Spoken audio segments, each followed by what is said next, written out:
inside Athens International Airport. So, nakapila kami ngayon dito sa my tax refund kasi kapag nag-shopping ka sa ibang bansa, although may mga ibang bansa na hindi na kailangan ng tax refund, pero dito sa Athens, sa Greece, or actually part ng Europe, kasi galing kami ng Barcelona, nag-shopping kami sa Barcelona, makukuha mo lang yung tax refund sa airport. So since ang Greece ay part ng EU country, so dito namin makukuha yung tax refund ng shopping namin from Barcelona, ganyan, kung saan man kami nagpunta ng part ng Europe na merong tax refund na makukuha sa mga pinamili. So before going out of an EU country, yung doon mo po i-claim yung tax refund mo. Sayang din yun, no? Lalo na kung malaki-laki rin yung shopping mo. So ayan, nakapila kami ngayon dito sa tax refund counter. So nandito na kami ngayon sa loob ng airport ng Athens International Airport. Okay sana yung kaya lang, Diyos ko, if you are having a flight and the check-in is open for the luggages, open siya 2 hours before the flight. Kahit maaga kaming dumating dito, dahil nga hindi pa open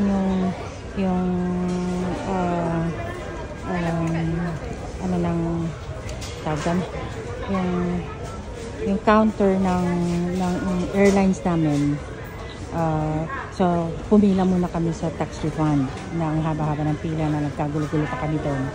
And then after that, nung natapos kami sa tax refund, ayun, open na yung counter ng airlines namin. So nagpunta na kami doon, mahaba rin ang pila.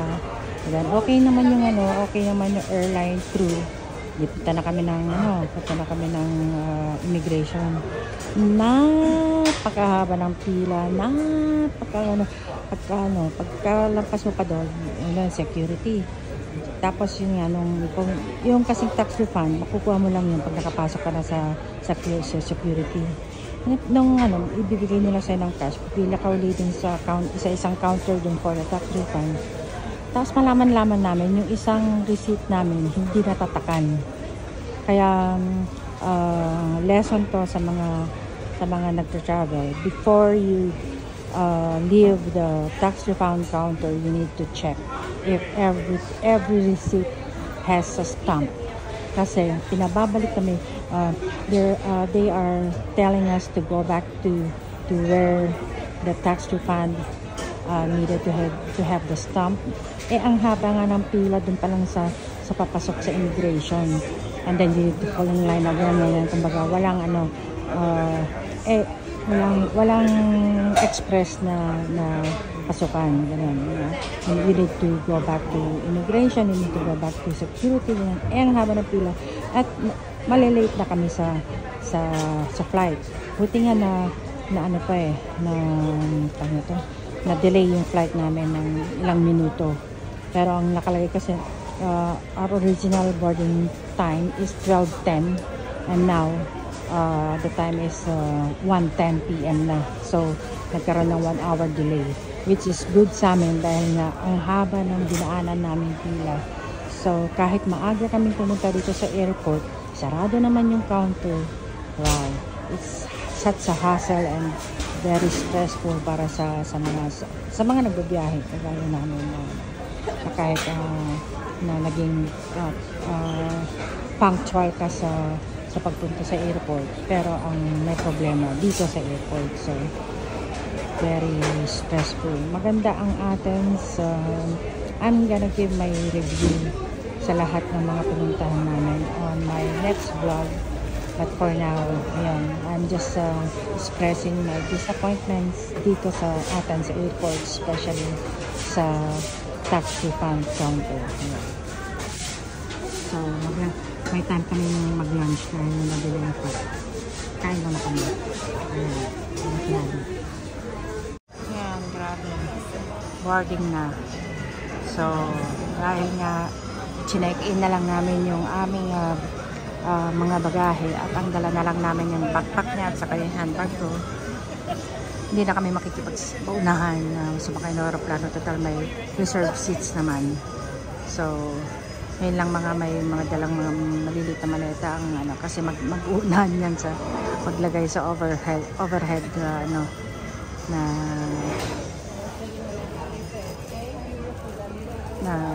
lagay ng mga luggages sa loob ng aeroplano. So kami naman sa ilalim lang ng aeroplano, sa ilalim lang ng seat ilalagay yung aming mga backpack at bags. So ayan, dito nakaka-stress na kasi yan. So kung ayaw nyo makipagtagyan, wag kayong magdala ng carry-on luggage. Pero kung naman, okay lang sa inyo namin sila. Usually may mga plane naman na hindi naman ganun ka problemado. Sasabihin naman na airline crew kung full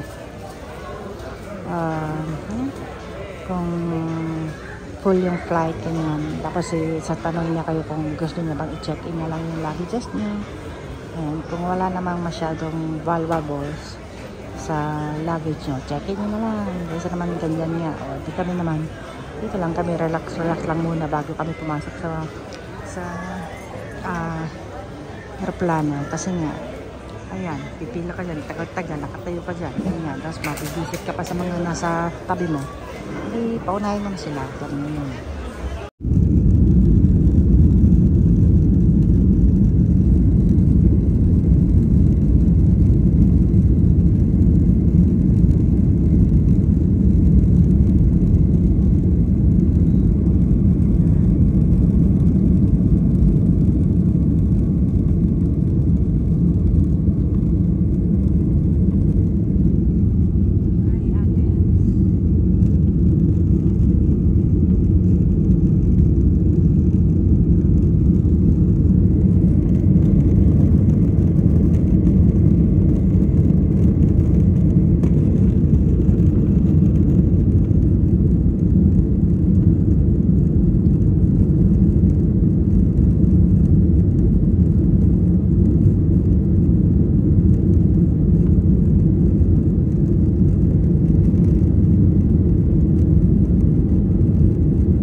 Dolomite Beach.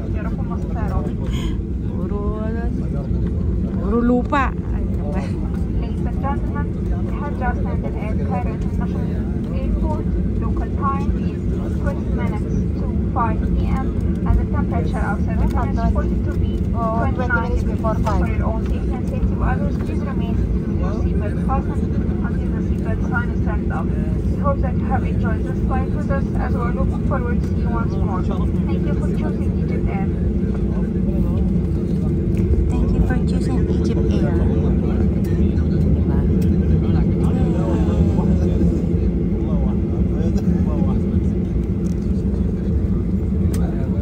So ayan, kalalabas lang namin ng aeroplano. Dito na kami sa Cairo, Egypt. Lalakad na kami. Ayan, papunta sa immigration. Kaya lang kailangan mo nang kumuha ng visa. Ganun daw dito. Pagdating mo, punta ka muna sa isang desk para kumuha ng visa. $25 ang isa.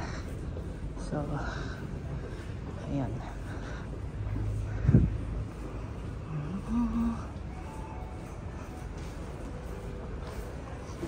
Ooh, cute. Exclusive service.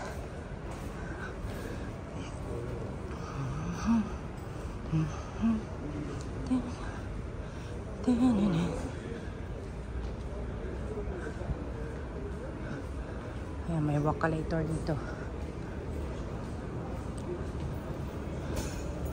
Ayan.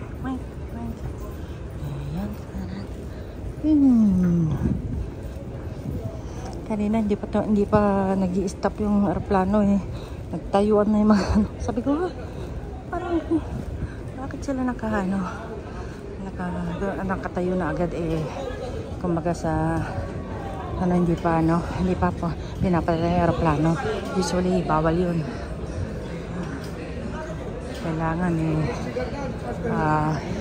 totally nakapatay na yung engine ng aeroplano bago ka tumayo.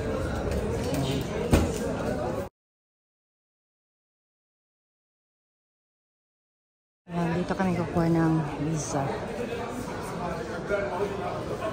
Ayan, bago kami pumunta sa immigration. Ayan. So, $25 ang isa.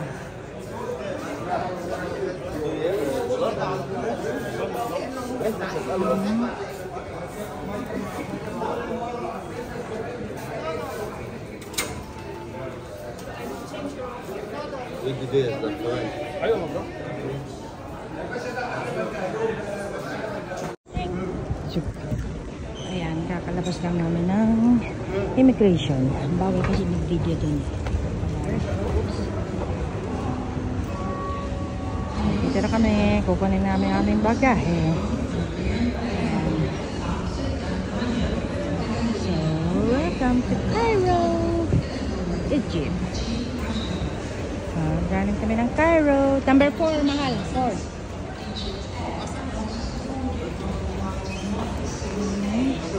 Welcome to Egypt. May kumakausap na sa kanya. No, may ito.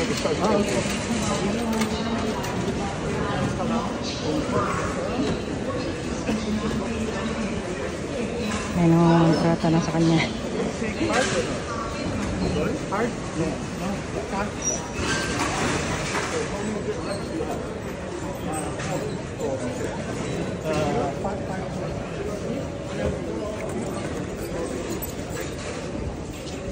Wow, we have a free cake.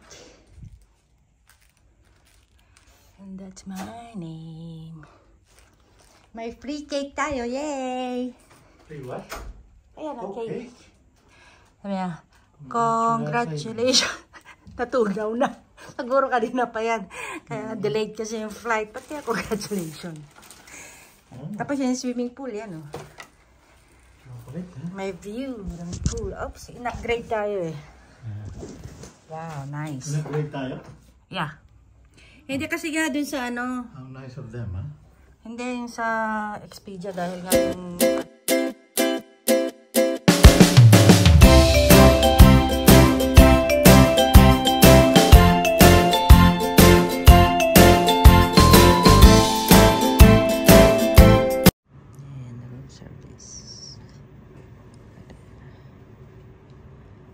The Maharaji's visa?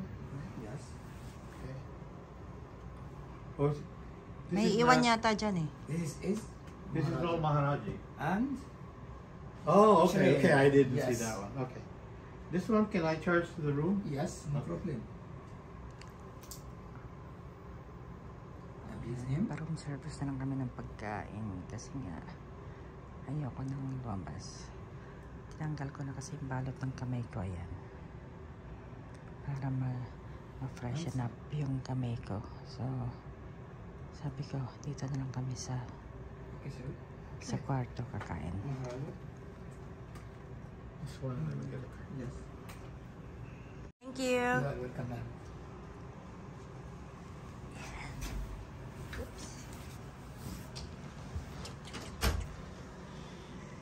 Clear mo pa dyan eh. Ha? Kung gusto mo dyan sa Oo nga, dito na lang ako upo. kama, ako na lang dito. Pakibuksan. Yan yung Coffee. roti. Ooh. Yan yung akin. Ooh, wow, nice. Yan yung Red Sea Shrimp with rice. Nasaan yung sa'yo? Ito. Lamb biryani? Yep. Ooh, kakaiba. Wow. Yan, I need a plate. Ito, may plate na malaki. Oh. Kasama dito. Amoy na amoy. May na amoy Bombay. Amoy na amoy Bombay. Hindi naman tayo na sa India. And then may kasama pang bread. Wow. Tapos ang daming akala nila ang daming kakain. Yun pala, dalawa lang tayo. Bakit? Dalawa lang naman yung order. Ang lalaki ng shrimp, oh. Nababalatan ko. Wow, sugpo to. Hindi to shrimp. Ang mura niyan, ano? Kaya nga, imagine na ano to, $16. Yeah. $16 tong lang akin. Yung sa'yo, yung in-order mo. Magkano? $8? Wow. Hey, lamb biryani yun, ha? Saka, Ay, may kasama pang roti. yeah. $8. Yep. Wow. Eh, may coke pa eh. Oh. O, di kasi. Ang mura. Hindi, yung Coke kasama nito eh. Oo nga. Yeah. Hindi yun yung ano. Iba yun. Yummy, yummy. Okay. Bon appetito. Kain muna kami. Okay, dinner. Dinner on bed. On the bed. Yan pala ni Habi yung aking shrimp. Sugpo pala. 6, ano? 6 ba? 5? 5. 5 ang lalaki. Ay, nako. Prawns na yan eh. Prawns, hindi naman shrimp. Nakalagay kasi shrimp, Red Sea Shrimp. Galing daw sa Red Sea.